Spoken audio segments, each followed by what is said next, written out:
Hi, I'm Susanna. This is my September reading wrap-up and October hopefuls. These are the two physical books I read in September, but I also read 3 ebooks. Let's start with The Girl Who Fell Beneath the Sea by Axie. This is a young adult fantasy. Deadly storms have ravaged Mina's homeland for a century. People believe that they are cursed by the sea god, their former protector, and to appease his wrath, they sacrifice a young maiden to him every year. To save her brother's beloved, Shim Jeong, from being sacrificed, Mina throws herself in the sea and ends up in the spirit realm. She meets the sea god, who is sleeping an enchanted sleep, and a mysterious young man, Shin, who promises to help her end the curse. But her time is running out, as a human cannot live long in the land of the spirits. The Girl Who Fell Beneath the Sea is an enthralling young adult fantasy set in an underwater world with dragons and gods, spirits and demons. This is a retelling of the Korean myth of Shim Jeong, which was new to me, so I didn't know the story in advance and I can't compare it to the original. The Asian-inspired world building is rich and detailed, and I love the cast of characters and their dynamics. Mina is kind, determined, and fiercely devoted to her family, and the spirits and demons helping her break the curse are all endearing. The romance between Mina and Shin is wholesome, and Shin is mostly a green flag's love interest, if you don't think too hard about the fact that Mina is only 16 and Shin is thousands of years old. Shin is loyal and protective without being too controlling or jealous. There is a little bit of that idea that Mina is helpless and needs to be locked away, but for the most part Shin lets her do whatever she wants. Mina and Shin have a bit of an enemies to lovers beginning, but that's forgotten soon, and it doesn't quite make sense why the characters fall in love with each other. There's also a hint of a potential love triangle between Mina, Shin and the sea god, but since the sea god is not an active player for the majority of the story, the love triangle never matures into reality, which I really like since love triangle is my least favorite trope.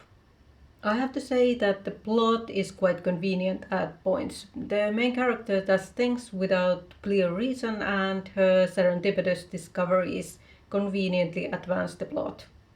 To give just one example, it's not explained how Mina is able to find the secret door in the palace that leads her straight to the sea god. These coincidences make the writing a bit lazy when they could have been explained by giving her a clear reason for her actions.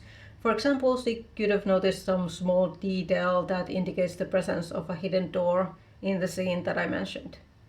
But despite these minor criticisms, I really enjoyed this book and I'm giving it 4 stars. I would recommend this to lovers of young adult fantasy and people who want to read books based on Korean folklore. The next book I read is an indie historical fiction, Oh Dear Mariah by Abigail Dad. Mariah Harrington is a stubborn, self-centered and melodramatic daughter of a power-hungry merchant father and a mentally ill and absent mother. Her father forces her into a marriage with a debt-ridden member of a parliament, Honorable Mr. Jackson, a man she used to love but now despises. At first, she is sure to make everyone know how miserable she is, and it doesn't take long for her new husband to realize Mariah is more than just a ticket to financial independence. She is also an emotional time bomb whose explosions range from comical to terrifying. Oh Dear Mariah is a debut novel by indie author Abigail Dad. The book is a humorous Regency pastiche following the footsteps of classic satire such as William Makepeace Thackeray's Vanity Fair. That alone made me want to read this book, as Vanity Fair is one of my favorite classics. I must admit I was slightly disappointed, but I think I was setting my expectations too high. This book does what it promises, although it does not quite reach the level of the masters it takes inspiration from. As Amazon categorizes this book as humorous literary fiction and literary satire, I expected this book to be more laugh-out funny, but the themes addressed in this book are quite heavy. The content warnings for this book include physical and sexual assault, slavery, racism, suicide, and mental health problems. These topics are handled with the gravitas they deserve, but it does make the book's categorization as humorous a bit of a mismatch. The main character Mariah is simultaneously likable and infuriating. As you get to know more about her childhood and backstory, her characterization makes more sense, but that happens quite late in the story. I would have liked to see more character development on Mariah's side, but as this is the first book of a trilogy, that hopefully happens in the later books. The other characters range from likable to despicable, but they are all complex and well-rounded characters. I found the beginning of the book quite difficult to get into. Not so much the writing style, although that will take some time to get used to, especially if you're not familiar with the 18th and 19th century writing conventions that this book imitates.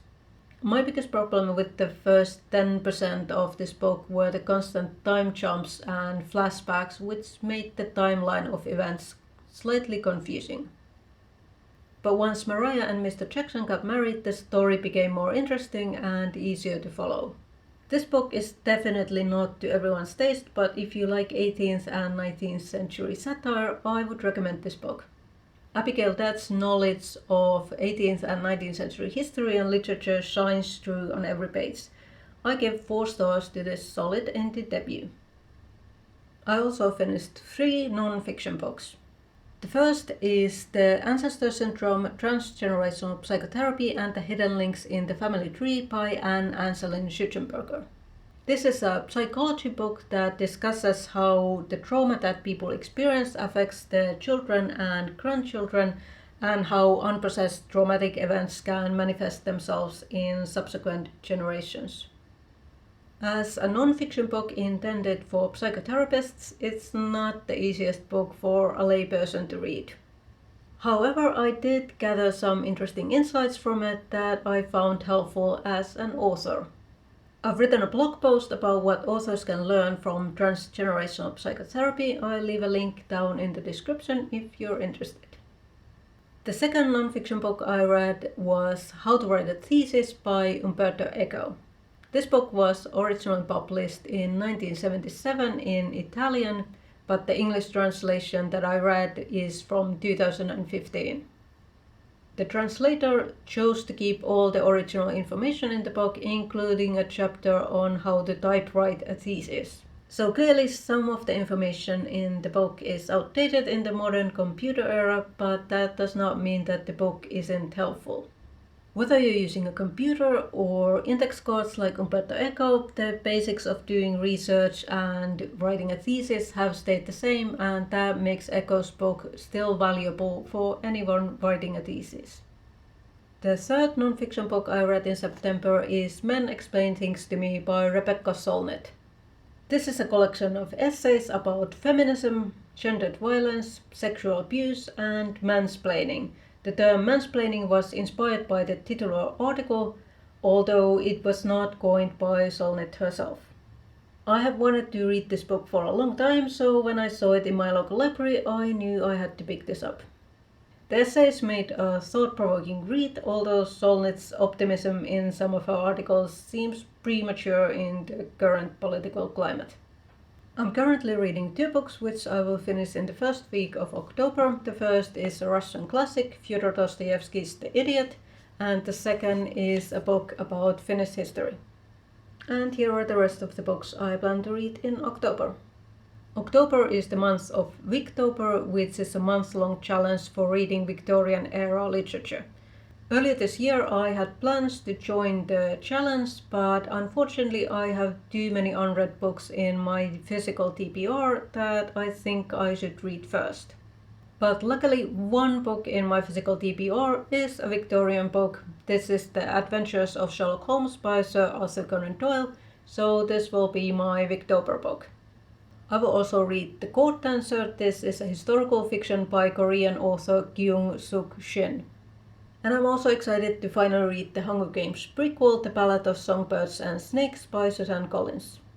I'm also reading 2 non-fiction books, Eusebius' Church History and a handbook for book editors. Let me know in the comments what your goals for October are. Are you taking part in Victober or are you reading something spooky? If you like this video, give it a thumbs up and I'll see you in my next video.